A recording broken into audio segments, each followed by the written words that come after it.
Hiya, I'm Tim, this is Noisy, and welcome to What's in the Shop. I hope to do these weekly videos to put up here on Instagram just to keep everybody aware of what's going on in Noisy. And if you don't know Noisy, it's a great way to get introduced to us and find out what's going on here. We get a lot of cool stuff here in the store. Things you would never expect to show up deep in the heart of Mexico here. A lot of good music, a lot of cool memorabilia, and just a lot of neat things to look at, listen to, and to talk about. So speaking of talking about stuff, let's talk about music. Let's talk about some records here. This first one is the first record you see when you come into the store because it's in the first bin. It's an A record. It is a certain ratio and force.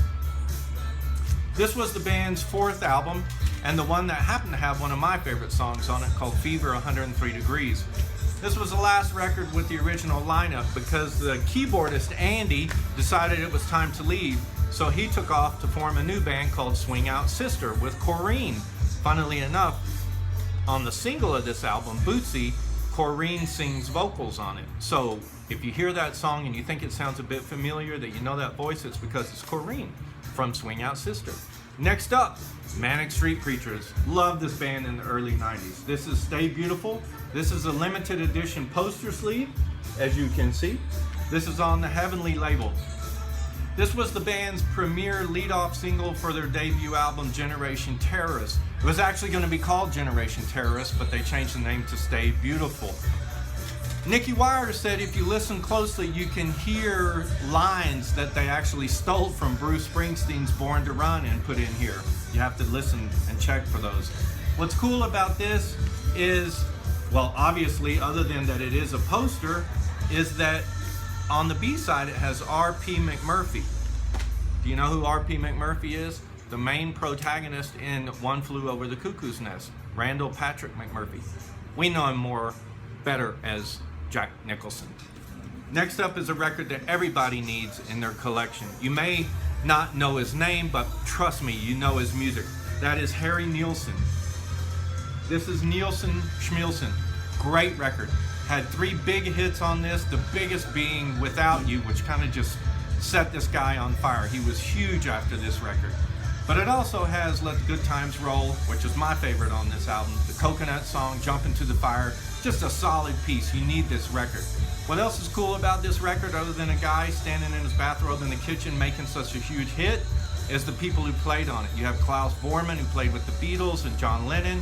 You have Gary Wright, who a few years later made the Dreamweaver. You have Chris Spedding, who played with all kinds of different punk bands and recently played with Brian Ferry. And you have a guy named Herbie Flowers. Who's Herbie Flowers? Check your David Bowie records. Check your T-Rex.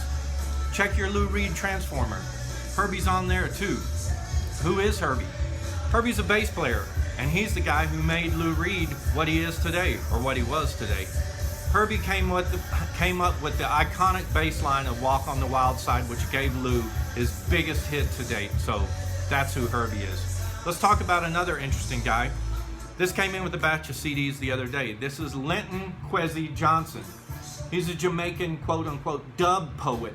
A guy born in Jamaica, moved to England, and wrote a lot of songs about growing up in the English culture. Really great stuff. This is an overview of the stuff he did in the 70s on his years on Island Records. You want to check this out. What's really cool about this is Linton was only one of 3 living poets that was published by Penguin Modern Day Classics. What's even more rare is that Linton is the only black poet ever published by Penguin Modern Day Classics. This is the man, he knows how to write poetry. She thinks she's a poet, but not quite. Patti Smith. This is her second album, Radio Ethiopia. It's the album which Patti Smith started going by the Patti Smith Group because her producer said it was a good idea. A little bit of trivia about this, other than it has one of my favorite Patti songs, Distant Fingers. You look on the back, Free Wayne Kramer. What the heck does that mean? It means her friend Wayne Kramer, founding member and guitarist from the MC5, was in prison because he got busted selling cocaine. Good move. Let's talk about this other CD that came in. KLF, The White Room. This was the band's 4th album, and it was actually recorded to be a soundtrack to a movie by the same name, The White Room. What's cool about this record, other than it's just a stone cold classic that everybody needs, is that Bill Drummond and Jimmy Cauty, who are the KLF, were trying to come up with a new music genre because they were tired of dance music the way it was. So they came up with Stadium House, and they started mixing in like live crowds, like a concert ambience, to dance music and make it sound like it was in a concert arena. They had 3 hits doing that with that new genre, one of which became their first and only #1 under the guise of the KLF. That was 3 AM Eternal. All 3 singles are on this album, and yes, you do need this. Up next, Roger Waters, the guy who's always shouting in Pink Floyd. This is his debut, and yes, as you can see, it's the uncensored version, The Pros and Cons of Hitchhiking. What's cool about this is when Roger was writing this, he was also writing The Wall with Pink Floyd. So he was working overtime in both bands, demoing material. Of course, we all know what happens with Pink Floyd. He soon left and went out on his own. This is a concept album in its own right about a guy who has a crazy dream and takes a wild road trip, meets a hitchhiker, maybe like her, has sex with a hitchhiker, and has to go and try to make up to his wife and make amends. You want to know how the story ends? You got to listen to the record. A little bit of trivia about the naked girl on front. She was arrested in the early 90s with her boyfriend. I think her name was Liza, I forgot her name. But anyway, she was arrested in the early 90s with her boyfriend for illegal distribution of porn, and her boyfriend's name just happened to be Ben Dover. Bad, bad, bad. Next up, the Kinks debut, American debut here in mono. Undeniable the influence this song had. The record as a whole, kind of crappy actually. Yeah, it's not near as strong as Beatles and Stones' early recordings or even The Who, but this made quite an impact, more so than the other early recordings by those other bands I mentioned.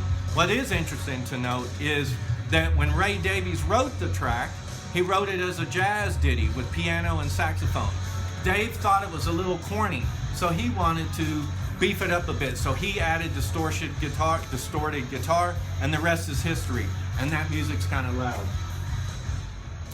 The song was put into the Rock and Roll Hall of Fame in 1999, and Rolling Stone voted You Really Got Me as the 2nd greatest song ever out of their top 500 songs. And it is pretty undeniable. That was a huge, huge impact on modern music culture. It's also interesting to note both Jimmy Page and John Lord played on that record.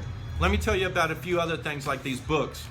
This Ain't No Disco. This is a collection of rock, punk, new wave records from the late 70s, early 80s. Just a great collection, some great artwork in here, and a great thing to have for any music fan just to stare at, to get inspired by, or just to reminisce by. This Ain't No Disco. Awesome.